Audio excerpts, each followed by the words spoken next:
अभी जो पढ़ने वाले हैं वह काल का दूसरा भेद है। कौन सा भेद? दूसरा। और नाम है भूतकाल। क्या नाम है? भूतकाल। जैसे अभी हम लोग पढ़े थे कि वर्तमान काल के सामान्य रूप से 3 भेद हैं, वैसे ही भूतकाल के कितने भेद हैं? 6 भेद। मैंने लिखा है हिंदी व्याकरण में भूतकाल के 6 भेद। क्या भेद हैं? 6 भेद। पहला क्या है? सामान्य भूतकाल है। इसको मैंने संक्षिप्त में लिखा है कि जगह कम पड़ गया है। नहीं, पहला भेद है सामान्य भूतकाल। पहला भेद क्या है? देखिए परिभाषा में लिखा मैंने, इससे किसी क्रिया के सामान्य रूप से समाप्त होने का बोध होता है।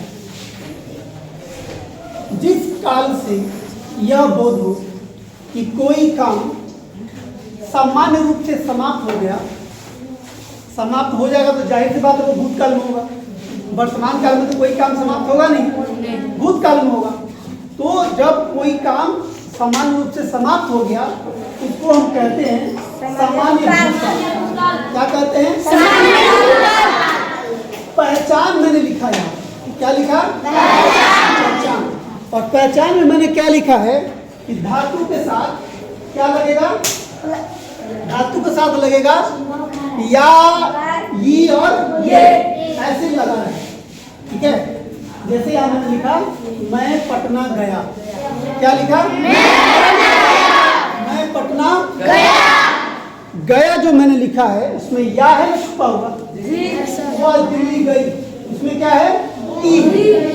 तो दिल्ली गई, पटना गई, दिल्ली गया, पटना गया, उसने पढ़ा, उसने लिखा, हम लोगों ने खेला, उसने बोला, ऐसे जो वाक्य रहेंगे, बोला, हंसा, पढ़ा, पढ़ी, पढ़े, तो समझिए वो क्या है? पहचान लेंगे ना? मैं पटना गया सामान्य भूतकाल, वह क्रिकेट खेला सामान्य भूतकाल। पहचान लेंगे? दूसरा भेद मैंने लिखा है आसन्न भूतकाल। क्या है? आसन्न। इसमें मैंने लिखा है इससे किसी कार्य के तुरंत समाप्त होने का बोध होता है। तुरंत समाप्त हुआ है, देखने से लगेगा कि वर्तमान काल, क्योंकि इसमें लिखा हुआ है, देखिए है लिखा हुआ है, वाक्य के अंत में है लिखा हुआ है, तो वर्तमान काल होना चाहिए। लेकिन चूंकि काम समाप्त हो गया है अभी अभी, इसलिए वो भूतकाल में माना जाता है। लिखा मैंने पहचान में कि धातु के साथ या है, ई है, ये है लगा रहे। जैसे देखिए उसने खा लिया है, मैंने पढ़ लिया है, उन लोगों ने हंस लिया है, तुमने अपना काम कर लिया है, या तुमने अपना काम कर लिया है, उसने अपना काम कर लिया है, हम लोगों ने अपना काम कर लिया है, शिक्षक ने पढ़ा लिया है, बच्चों ने पढ़ लिया है, या बच्चों ने पढ़ा है, शिक्षकों ने पढ़ाया है। ये या है लगा रहेगा धातु के साथ, मतलब क्रिया के साथ, तो समझिएगा कि वो आसान है, कोई दिक्कत नहीं। तीसरा क्या है? पूर्णभूत। तीसरा क्या है? पूर्णभूत। मैंने लिखा इसमें इससे किसी कार्य का बीते समय में पूरी तरह से समाप्त होने का बोध होता है। सीधा हाथ नीचे। तीसरा क्या लिखा? इससे किसी कार्य का बीते समय में पूरी तरह से समाप्त होने का बोध होता है।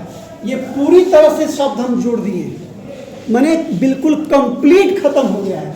कोई काम अगर पूरी तरह से समाप्त हो गया, समाप्त होगा तो भूतकाल में होगा, वर्तमान काल में तो समाप्त होगा नहीं। तो बीते हुए समय में वो कार्य पूरी तरह से समाप्त हो गया है, उसको हम पूर्ण भूतकाल कहते हैं।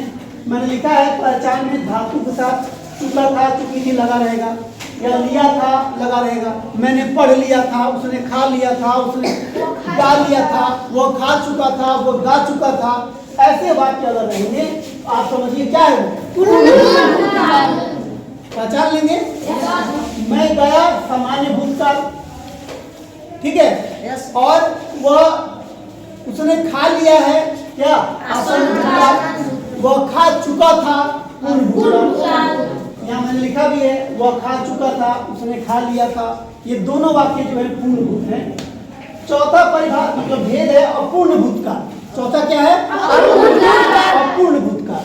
मैंने परिभाषा लिखा, इससे यह पता चलता है कि कोई कार्य बीते हुए समय में जारी था, समाप्त नहीं हुआ था। नाम से क्लियर है, वो अपूर्ण है, मतलब समाप्त नहीं हुआ, उसको कहेंगे अपूर्ण भूतकाल। पहचान लिखा मैंने, क्रिया के साथ रहा था, रही थी, रहते लगा रहे थे। क्रिया के साथ क्या लगेगा? रहा था, रही थी। जैसे हम लोग पढ़ रहे थे, जैसे मैं पढ़ा रहा था, जैसे वर्षा हो रही थी, जैसे कुत्ते भौंक रहे थे, जैसे बकरी क्या कर रही थी? बोल रही थी, बकरी नहा रही थी। तो रहा था, रही थी वाला वाक्य होगा तो क्या होगा? मतलब इससे पता चल रहा है, हम लोग पढ़ रहे थे, इससे पता चल रहा है कि बीते हुए समय में जो पढ़ने का काम था वो जारी था, खत्म नहीं हुआ। ये कौन सा हो गया? अपूर्ण। क्या हुआ? उसके बाद पांचवा क्या है? पांचवा क्या है? इसमें मैंने लिखा, इस काल में यह संदेह बना रहता है कि कार्य भूतकाल में समाप्त हुआ अथवा नहीं। कोई काम बीते हुए में समय में हुआ था और वह हुआ कि नहीं हुआ, समाप्त हुआ कि नहीं हुआ, अगर उस पर आपको डाउट हो, शक हो, संदेह हो, तो समझिए वो संदिग्ध भूतकाल है। पहचान कैसे पहचानिएगा? धातु के साथ या होगा, ई होगी लगा रहेगा। जैसे वो गया होगा, वो पढ़ा होगा, तुमने गीत गाया होगा, उसने पेड़ लगाया होगा। लगाया होगा मतलब ये सेंस है कि पता नहीं लगाया, यानी हम देखे तो नहीं है, लेकिन हो सकता है लगाया होगा। बात समझ रहे? ऐसे वाक्य जो हैं वो संदिग्ध। और जो अंतिम भेद है भूतकाल का, वो है हेतु हेतु मद। परिभाषा देखिए, इससे पता चलता है कि कोई कार्य भूतकाल में होने वाली थी लेकिन संपन्न हो नहीं सकी। काम भूतकाल में खत्म होने वाला था, काम भूतकाल में होने वाला था लेकिन हुआ नहीं था, उसको बोलेंगे हेतु हेतु मद भूतकाल। देखिए, वह आता तो मैं जाता, वो आता तो मैं जाता, मतलब क्या हुआ कि वो आया नहीं और इसलिए मैं गया नहीं। वर्षा होती तो किसान खेत जोतते, इसका मतलब वर्षा हुई नहीं, किसान ने खेत जोता नहीं, तो दोनों काम क्या हुआ? नहीं हुआ। ऐसे जो वाक्य होते हैं वो होते हैं हेतु हेतु मद। बात समझ रहे? तो भूतकाल के कितने भेद हैं? 6। बाकी लोग सोए हुए। भूतकाल के कितने भेद हैं? 6। पहला क्या है? पहला क्या है? दूसरा क्या है? तीसरा क्या है? चौथा क्या है?